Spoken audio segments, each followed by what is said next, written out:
Hey everybody, welcome to Out Loud with your girl Claudia Jordan. I'm excited about tonight's show because we have one of my personal favorites in R&B. Now tonight's show is dedicated to good soulful music and we are pleased to bring you an R&B legend and three new music stars on the horizon. They are definitely ones to watch.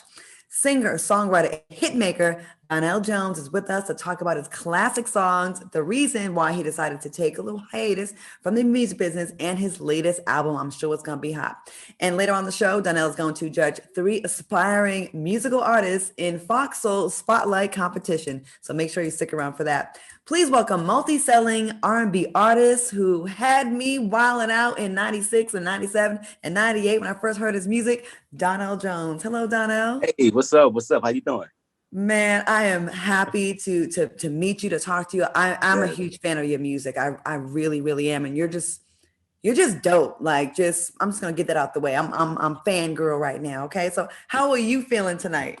I'm awesome. I'm awesome. I couldn't ask for more. Thank you for having me. And I like the studio you got going on. It's really future. Is that your place?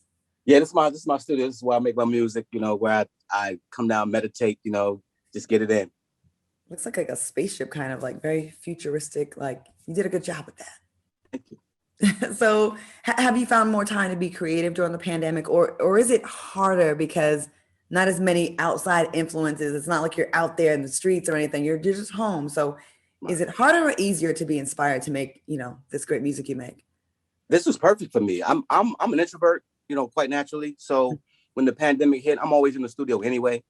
So it just really made me just go in and really focus on what I want to create. And that's what really made me come up with this new project. Because when the pandemic hit, I felt like everybody was kind of locked up in their houses, and I got an idea to create a new album, which was called 100% Free, and give it away to the fans for free. So that's what the pandemic did for me. Yes. Wow. So you Yeah. you still got that long money giving away music for free. I'm just saying. Just saying. Okay. That publishing pretty good, publishing I- is all right.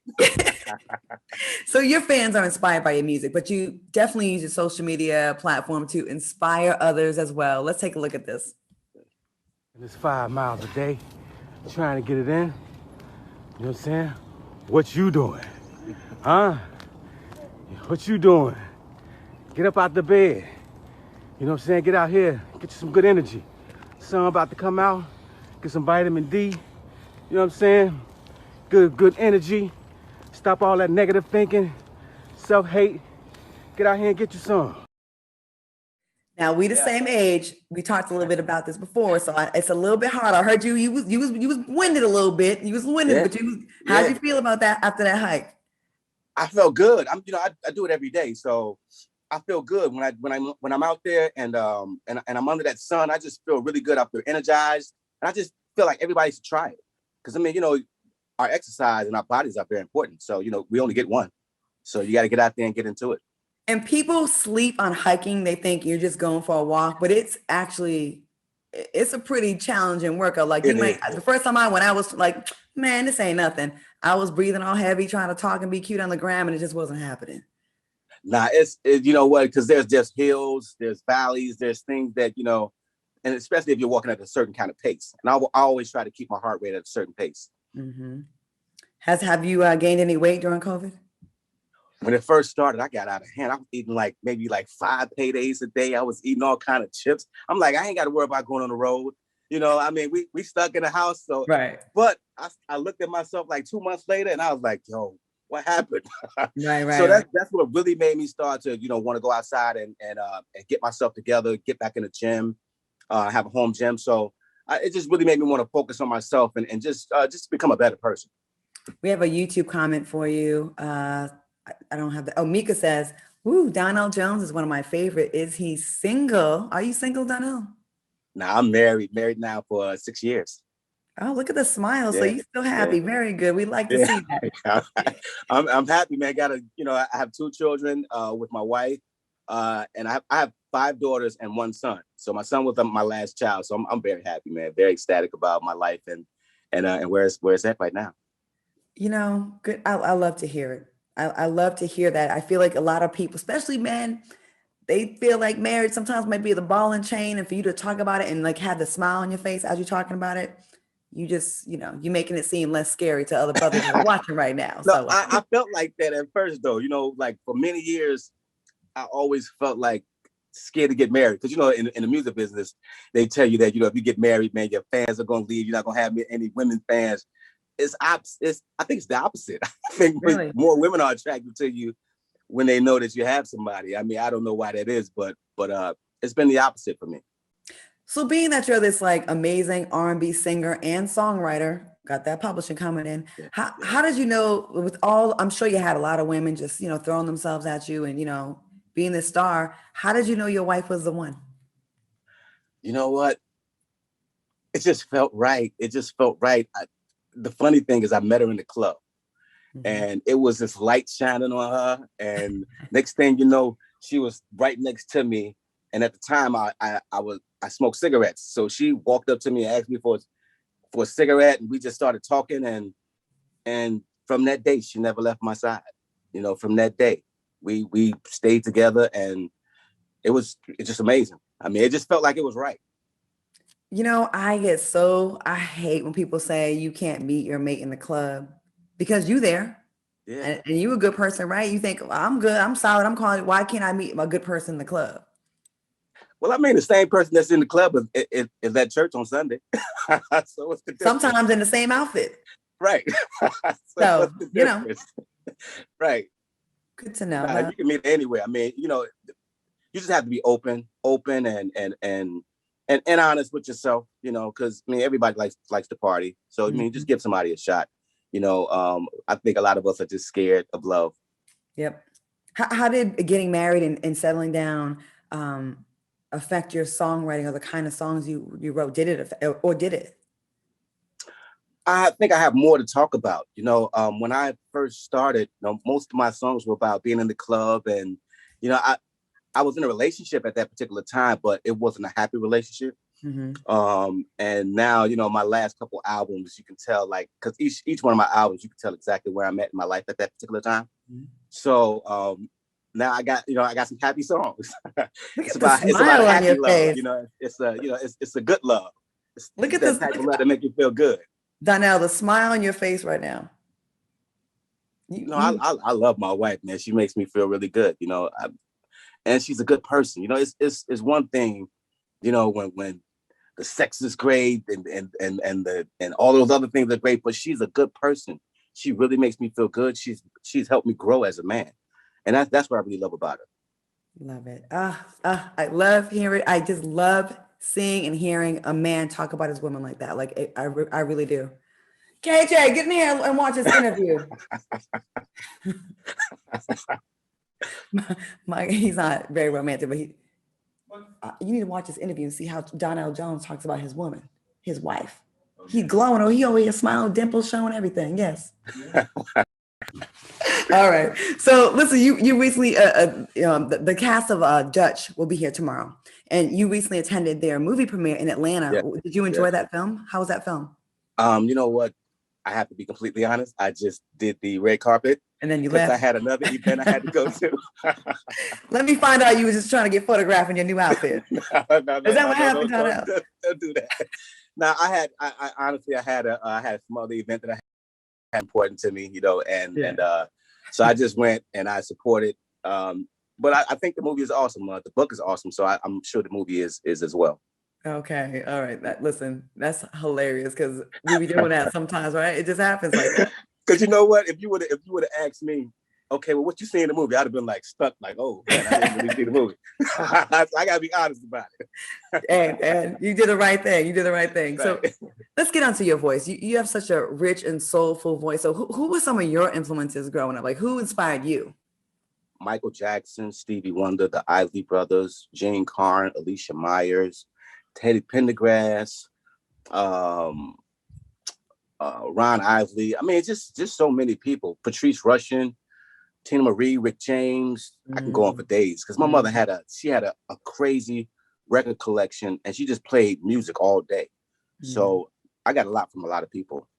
How did growing up, in the South Side of Chicago, and I think folks from Chicago, they have a very distinctive swag that just something about them. You could tell when someone from the Chi, right? Like, so how did that affect your sound and your sense of fashion? Because y'all like to dress in Chicago. Yeah. Y'all You know, like everything about me is Chi-Town. Just from the way I dress, you know, we used to always rock the pip hats, you know, the nice shoes. It's just, you know, my musical style definitely comes from Chicago. I used to listen to groups like the Shy Lights, the Five Stair Step. So yeah, everything about me is from Chicago, for sure. So I mentioned before, you know, you got your start in the 90s, and definitely I just remember when you hit the scene, your second album, Where I Want to Be, and the single became huge hits. I mean, everyone was rocking that. How did it feel to, you know, see the fans appreciate your talent? Like, you got embraced, it seems like immediately. Like, you were kind of underground, like it was like a little best kept secret. And then like a week later, Donell Jones. Everyone was talking about you. I mean, where I'm from, everyone was rocking your music. Seriously. Wow. For me, that was amazing. You know, I had met Eddie F, and Eddie F had just put me around a lot of great people. I really learned how to create and write music by being around people like Kenny Green, Dave Hall. And on that particular Where I Want to Be album, I think what made that album so successful was the fact that I was living that the songs on those albums was what I was living at the time. You know, Where I Want to Be, I was in a relationship, and I had just became Donell Jones. I didn't know how to handle it, and I was in a relationship, but I really wanted to meet and do other things. So instead of like really telling her about it, I wrote a song about it. I didn't know that people were going to pick it up like they did, but it just let me know that, you know, whatever you're going through, it's not just you. Other people in the world are going through the same thing, and I get that all the time. So did you? Yeah, I caught what you just said. Now, you was in a relationship, and then you wrote the song. So did you wild out when you blew up like that? Was you like, all right, deuces, lady? Was it? Did you just? I didn't wild out because we had children together. Okay. So I mean, but I was doing my thing. You know, I have to admit, I wasn't a good boy. You know, I was out there on the road. I was meeting people. I was living my life, and we were growing in different places. And I didn't know how to be honest with her at the time. So I wrote a song, and it wasn't good. Was she mad when she heard that? How'd she feel when she heard that Yeah, song? she was mad. She was mad because, you know, her family had to hear this song. You know, everybody she knew. I had to be talking about her because it was so personal. Then you had the nerve to make it a big old hit, so it's everywhere. Yeah, like I never knew it was going to be a hit. I just knew that I was kind of expressing myself. But, you know, at the end of the day, we didn't break up at that particular time. We got back together, and then I wrote another song called Where I Want to Be Part 2, which was me telling her I'm sorry for leaving her. I wanted to, you know, change my life. So I had made a mistake, but I wanted to fix it in the second song. You know, so that kind of made it better. It'd be hard to be with one of you songwriters, I tell you. And I'm a Gemini too, so. Oh my goodness. I feel, you know what? If she's watching right now, I'm so sorry for you. You had it. But you know what? We're the best of friends now. We got a lot of respect for each other. We were very young when we got together. Yeah. And you know, things happen. Can you laugh? Can y'all laugh about it now? We can. We have 4 children together. So we have 2 grandchildren together as well. So we can laugh now. And you know, it is what it is. You know, I met her, we were in high school. I was 17, she was 14. Wow. You know, and we ended up having a family together. And you know, life happens, and you know, you move and you find other people, and you know, just move on. But now, you know, we're close, we're friends, and we can look back on it and laugh about it. So it all worked out. So it did. I like your honesty. Before we went to break, I was asking you about, you know, it's about to be 19 years since the passing of Left Eye. And, you know, y'all had that #1 hit, You Know What's Up, and featuring TLC's Left Eye. And she passed away 19 years ago. What was it like collaborating with her? And anything you can tell us about her, like a story or a memory about her? It was amazing. When we got her on that record, I already loved the record. But when she got on that record, it just took it to another level. I don't know if I'd be here talking to you right now had she not got on that record, because what she did for that particular record was she opened me up to a whole new fan base who didn't know anything about Donell Jones. You know, just like you were mentioning a few seconds ago, that I just came out of nowhere. Mm-hmm. I think Left Eye had a lot to do with that because at the time, No Scrubs was really huge. The incident with Andre Rison had just happened, Mm-hmm. so they were really huge. And Yeah. then she jumps on this guy by the name of Donell Jones record, and people like, well, who the hell is he? So I think she really opened me up to a bigger audience, and rest in peace, Left Eye. I mean, I really love what she did for me. But I remember we had a show at the Soul Train Award, Mm-hmm. and it was like the biggest show of my career, not for her, but for me. And at the time, they had me coming out of this big hat. We had a crazy wardrobe malfunction. She was coming out of the sky. She couldn't get the harness off. It was just a disaster for my first performance. So I mean, that's the thing I can tell you about. But she handled it well. We did it. We did the show. Turned out great. But it was just one of those moments that you just look back like, oh man, damn. I wish that didn't happen. So she just rocked with it. She rocked with it. She got it done.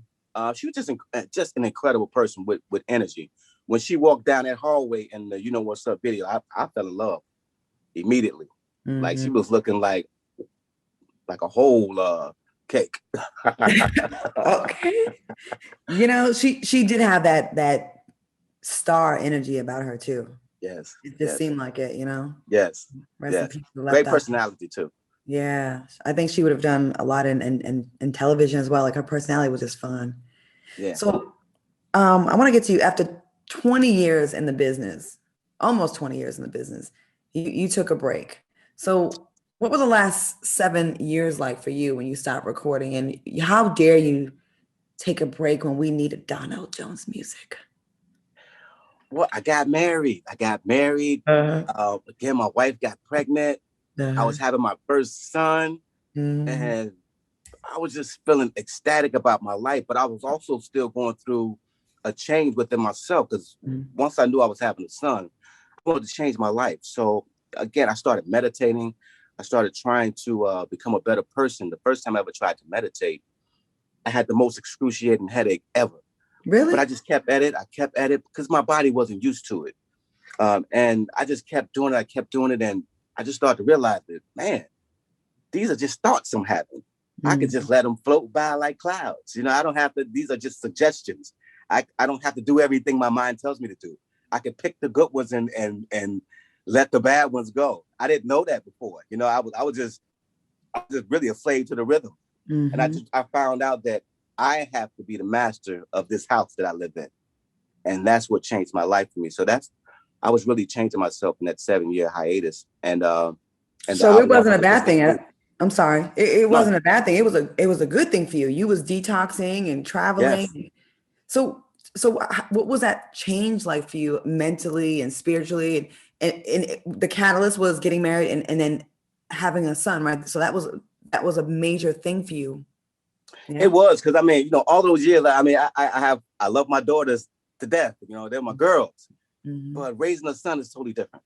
It's I wasn't used to having somebody jump all over me or jump off of beds. And I mean, this guy, he's all over the place. My girls, they were so sweet and so, oh, daddy, you love him so much. But this guy, it requires a lot to deal with him. So was it harder to raise your daughters or your son? It's harder to raise my son because he's like a little daredevil. He wants to do everything. I just feel like he's going to hurt himself one day because he don't care. There's no care in the world. He just wants to do everything, jumps off of stuff. The girls was never like that. They say that the girls are easy when they're young, and the boys are easier when they get older. Well, he's not older yet. He's only 5 now, so I got a little bit of time. But my daughters, they just require some more money. They want, you got to get their hair done. You got to, it's a little bit different, on the feminine side with that. Are they, is it easy for them to like have their way with you and get what they want? Do they have you like wrapped in the palm of their hand or? Yeah. Well, my first 4 daughters, they're all grown now. So they're all living their own lives and doing their own thing. But my daughter, she's 13 now, she's a handful. She wants to get her nails done. She wants to have her hair done. It's just, she's a girly girl. Mm-hmm. Yeah. Okay. So after that hiatus, 7-year hiatus, you announced your 7th studio album called 100% Free. Yes. What does that mean? What's the meaning behind that? Well, the meaning is that, I feel like we as a people, we overconsume a lot of things. We're addicted to a lot of things. I think we can enjoy life, but we overdo it. And 100% free to me means, I had to let go of a lot of things in my life, and I had to become free. I had to be a free being, a free thinker. So that's what made me want to name the album 100% Free. Free from negativity, free from, self-doubt, free from alcoholism, free from smoking cigarettes, free from consuming so much marijuana, free from social media sometimes. Sometimes we overconsume that. So I thought that the title was inspiring to me. I got it from the universe, and I also got the thought to make it free, make it available for free for the fans. God blessed me with the talent, so why shouldn't I be able to, bless the world with a free album? And I feel like, the album is a concept album. It's about love, and I did a lot of different genres of music so I can get that message out there to everybody. Well, you have a new video coming out for the song Payback, and we've got a little sneak peek. We got a sneak peek we want to share with everybody. Let's take a look.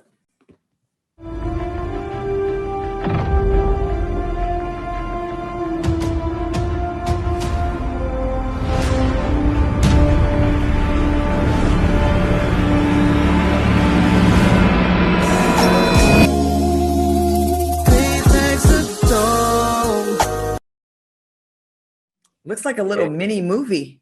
Like it looks like an event, like an epic. It does. I try to take it back in the days, when we used to shoot videos that look like movies, So just paying homage to the old days when we used to do things like that. And then the song is a track that I got from the Stylistics, and I kind of wrote my own song on it. So yeah, we just paying homage to the older cats that came before us. Where'd you shoot the video, and who's in it? We shot the video in Chicago. That's my first video I ever shot in my hometown, which I loved. Mm-hmm. But I have Jacquees in it to represent the young R&B crew. I have RL from Next. I also have Carl Thomas. And, we're going to be doing something special on this remix that's going to be coming out as well. I'm going to speak for the ladies right now. We love our trap music. We love our hip hop music. We love all the little bops in the club. We like all that, but there's no clubs anymore right now. Well, for most of us. Right. And we love those love songs. I mean, you can still be sexy, but we love those love songs that make us feel something. And if anyone could bring that back, you're definitely one of them. So again, the album is free, but on the website, you're encouraging fans to donate to missing kids, donate to missingkids.org. Why is that an important charity for you? Like how did that come about? Well, you can also, let me say this real quick. You can also get the album from iTunes. Okay. 25% of the proceeds will go to missingkids.org. And the reason why I'm doing this is because at the beginning of the pandemic, it was brought to my attention that 800,000 kids come up missing every year. That's crazy. To me, I was like, damn, nobody's talking about this. I don't see any other celebrities talking about this. This should be on the news every day. That's like 1.6 million parents missing their kids. Like, that's insane. I got 6 daughters. If one of my kids come up missing, all hell gonna break loose. That's like the city of Atlanta in like 2 years. Like that's a lot of people. That's a lot of people. So I wanted to use my platform to speak on it. And I wanted to, help that foundation. We got to bring some of these kids home. We got to find out what's really going on out here in this world. And I just wanted to use my platform for that. Well, we appreciate that. I knew it was a lot, but I had no idea it was that high. Now, if anybody out there wants to donate and pick up his new record, please go to DonellJonesMusic.com. We have a comment from the YouTube chat. Reagan says, I've never seen Donell Jones like this before. This is a great interview. Oh, thank us. And Nisi says, yes, the video is giving nostalgic feels. So people are feeling it. So I love the music video thing coming back. I think we got away from that. Remember, we would wait for new videos to drop. And it would be like everyone we talking about what y'all had on, who was the girl in the video, where, like, it was an epic event. So it was, yes. I love that. I bring that back, please. Yes.